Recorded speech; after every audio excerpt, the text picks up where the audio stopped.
Ladies and gentlemen, welcome back. I am so proud to welcome in Republican Congressman from the great state of New Jersey, the 5th Congressional District.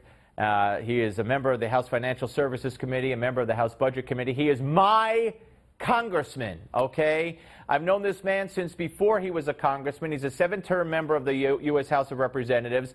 I campaigned for him and you know, did a speaking engagement for him when he was running for Congress the first time and when he was in the State House in New Jersey. And he is in one of the most ridiculous races in the country. Scott Garrett, welcome, sir.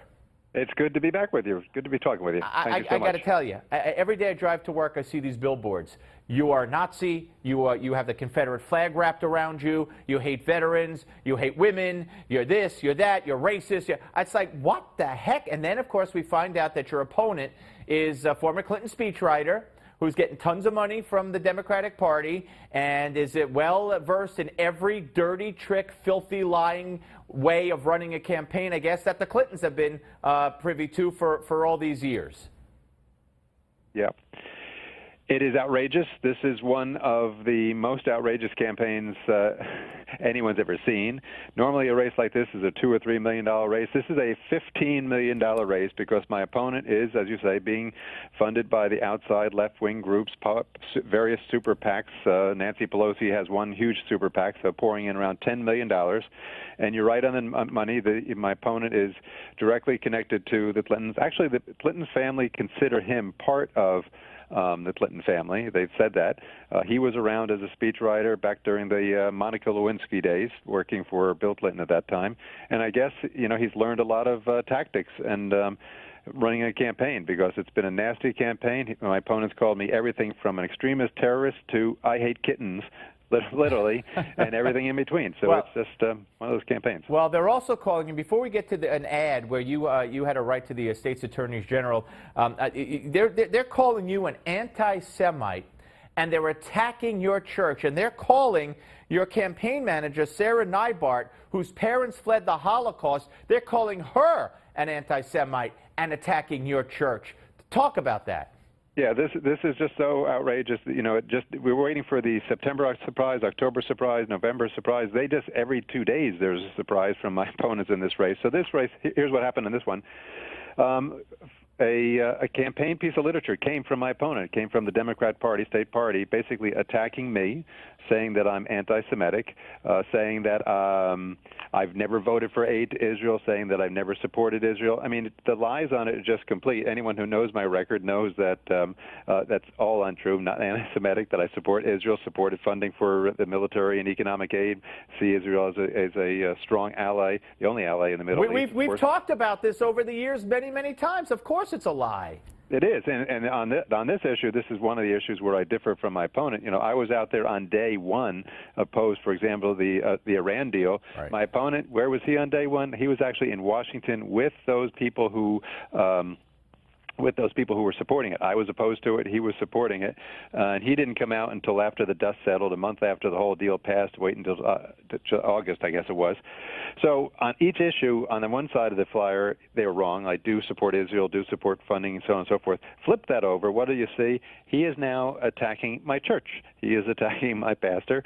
It's just right. On what grounds? On what is it? On what grounds? Well, because because he says I'm a terrible person, anti-Semitic, and so is my church and everything else. I mean, to go after a person's faith is just ridiculous. He went after a Christian school that I served on years ago, back when I was in the legislature, just coming in, because he just did.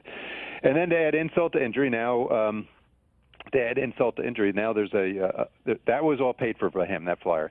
There is unfortunately a flyer going around without attribution, making charges against him.